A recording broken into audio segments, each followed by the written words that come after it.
The local news just announced a storm is on its way, maybe even an earthquake, and its wrath will be felt far and wide. There's no time to run, and there's nowhere to hide. So what do? Wait for it to wreck everything in its path, and so you will begin repairing it after the storm has passed? Or do you prepare for the storm in order to reduce as much liability as possible? And it starts with protecting yourself and your loved ones. I think the option you would have picked is obvious. Maybe you are en route to get incarcerated. Maybe job loss or financial loss. Maybe a death of a close one. Maybe divorce or breakup. Maybe severe health problems. Maybe all this put together and more. You're losing or have lost everything that was once in your command. And no matter what you try, you can see the train of your life headed towards the edge of the cliff. And you're moving faster and faster towards it. And there is nothing you can do anymore to stop your life from being headed towards destruction.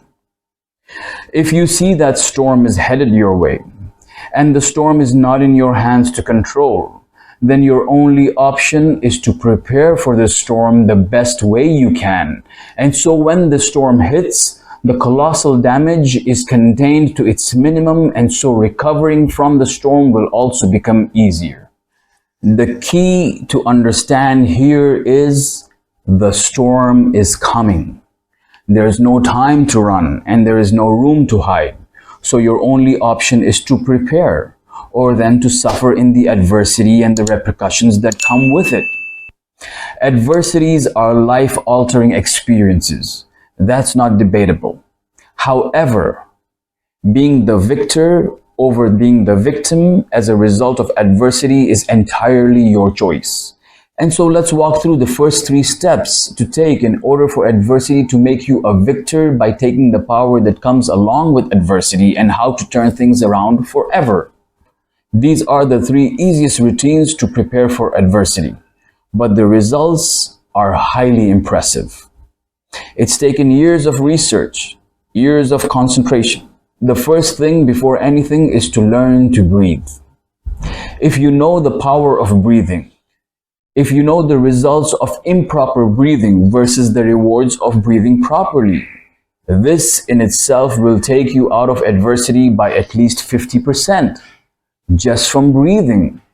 Why, you ask? Because most of what's happening to you is in your head. Sure, the physical actions are all real. There's no denying or avoiding that.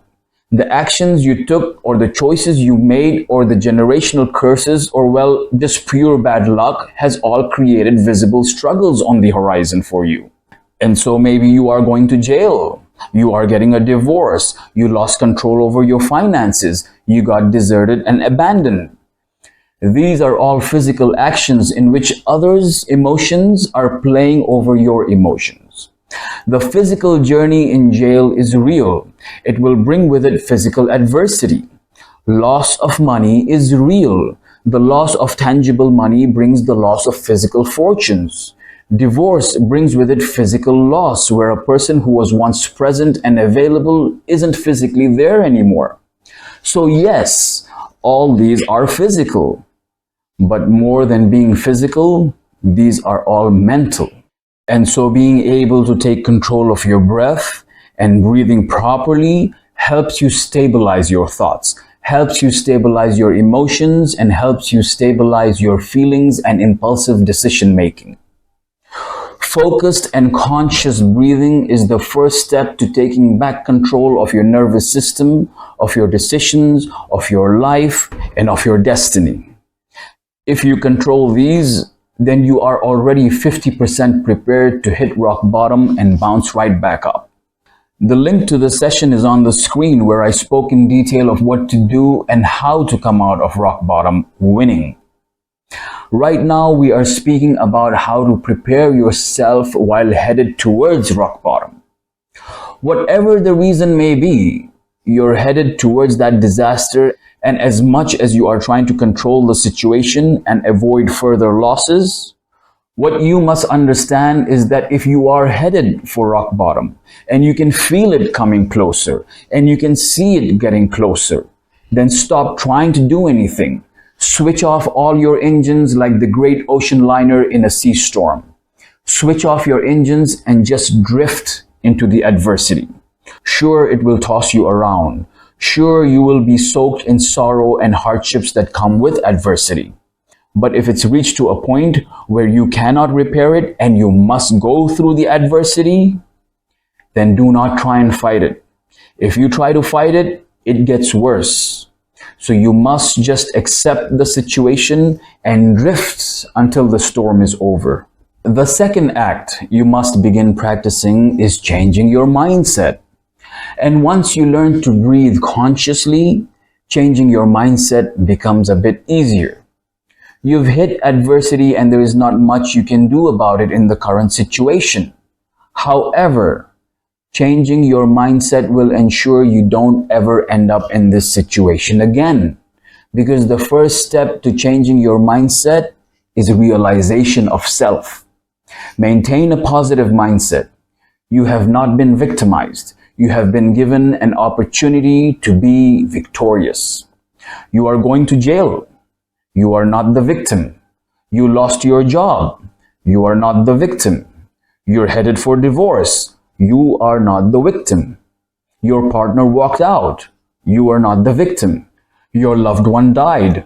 You are not the victim. Let me explain. You are going to jail, which gives you enough time to prepare yourself to be born into life again. And this time while knowing what the dangers of life to avoid are. You must plan to spend your indestructible time in prison leveling up your mentality so you can become a victor. You lost your job. This time around, you can look for something better, something purposeful, something you are passionate about by using this time to learn something new, which you can apply to the job that will make you happy. Your job loss or money loss has given you enough reason to achieve a new skill, so when you get back out there into the market, you are victorious in whatever you want to achieve. Your partner left you. This makes room for someone new. And that someone new is you. Turn the focus on yourself. Take care of yourself and love yourself and improve every day on yourself. Don't hurt yourself and don't let yourself down. Be victorious by finding yourself. Your loved one died. Don't be the victim who lost someone. No. Now you are the inheritor of their life purpose. Carry on their memory in a victorious way by making yourself an example of how to keep the dead alive by implementing all the positive experiences they contributed to in life. If the pain of this person's death is so severe to you, then you also know that it is your job to ensure they continue to live on through you. None of this is easy. No one will ever tell you that. But this is what must be done at this moment. And it's the hardest thing. It's like the middle-aged eagle that is perched high up into the mountains, banging its beak and sharpening its talons in order to come back stronger and a top hunter again. Next, make your life an act of purpose. Once you learn to contain your thoughts, once you learn to balance your feelings, once you've learned various new skills, once you've truly understood and accepted why you got here and what it will take to get out, then you begin giving your hand out to others. Even if you are still in an adverse space, even if you haven't healed yet, even if your life is yet pending for the rewards of your struggles and efforts to show up, even at this moment of the incompletion of the self, you still give your hand out to others who suffer from what you have understood now, and you bring that comrade out. And how to make your life an act of purpose? By living through adversity, by understanding the different kind of people in adversity, by studying about the adverse situations that hit you, and then by using everything you know and all the knowledge and experience you gained to help others understand themselves better. Let me share with you one of my extended research papers in which I identify the three characters within the adversities phase. This will surely help you understand yourself, and when the time arrives, it will assist you in helping others understand themselves as well. Okay? So the first character is the loser. Okay? Losers are those who get completely engulfed into their situation and all their focus is on their own pain and the struggle and the unfairness that they are going through. They throw their hands up and surrender to life and begin a life of tears, a life of self-sympathy. Losers come out worse from the situation than they entered into it. This then allows for addictions and all sorts of vices. And then there is the second type of person who goes through adversity, the champion. The champion goes through pain and struggles in life which are self-inflicted or they had no choice in it. However, they achieve what they have set out to achieve and then they earn the stripes to positively say, yeah, it was tough, but I got through it. And then they go looking for more challenging situations to level up even further. And then the third kind, the warrior. When something terrible happens to the warrior, when something terrible hits him, they don't stop or don't even pause. They just adjust themselves, pick their stuff, and walk right through that adversity. Because the vision of their life, the vision of their purpose is beyond adversity. It's far beyond being locked up for a while, or going through a divorce, or going through financial loss. They constantly have their sights on their vision and not the obstacles that are going to hit them and slow them down along the way. They embrace whatever comes and add value to everyone's life around them. And then they move on, embracing the next opportunity or the next adversity while moving even closer to their goals. Big dreams, big goals, big ambitions bring with it big adversities. That's the price. But then again, life is a never-ending cycle of adversity. So you may as well play it big if you know you are going to have to go through pain. That's the rules here on earth. You can never completely be free from adversity or hardship. Just when things are going great, there will be that one thing that will slow you down. So get used to it, because this is the way it works. Growth and adversity work hand in hand. There is no other way. While in adversity, learn new skills. It's important not to just be inspired momentarily, but get taught so you can change your entire life. A lot of people these days get inspired just for a few moments. That's not gonna work. You're going to have to sit through the entire session so you can get taught how to live life in a new way, in a better way.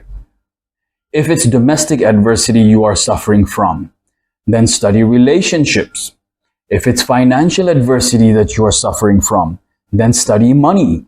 If it's physical or medical adversity that you are suffering from, then study health, study your body. It does not matter the environment you are in. Once you shift your attitude and change your mindset, then that same environment will change too. Adversity is going to knock you down, but don't let it phase you out.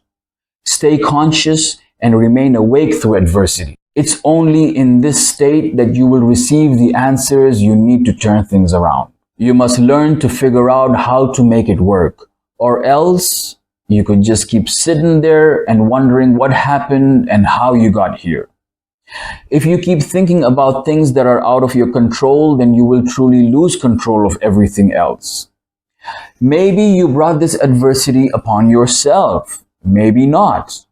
But what you do next will be the actions that will bring you the results within the next 3 months from now. So decide, what is it that you want to be? The loser, the champion, or the warrior? And once you realize what you are, then follow that course. Whatever your adversity may be, use this time, use this opportunity to study. Learn the skills that will help you not get here again. Earn these skills and begin by helping yourself. And once you begin helping yourself, people around you will notice and will come to you for help. Experiences that come from adversity should not be underestimated. If you know how to reap the power that comes at these moments, then you will turn your life around forever. Learn to breathe. Change your mindset from victim to victor and make your life an act of service. I am not saying that these 3 steps are going to be easy at all. You need to do it consciously and painstakingly until it's not conscious or painstaking anymore. This will be hard, but I promise you that you will never ever regret it when you come out on the other side. Life is what you choose to make of it. Be safe, hang in there, keep a positive attitude, and keep making those wise decisions.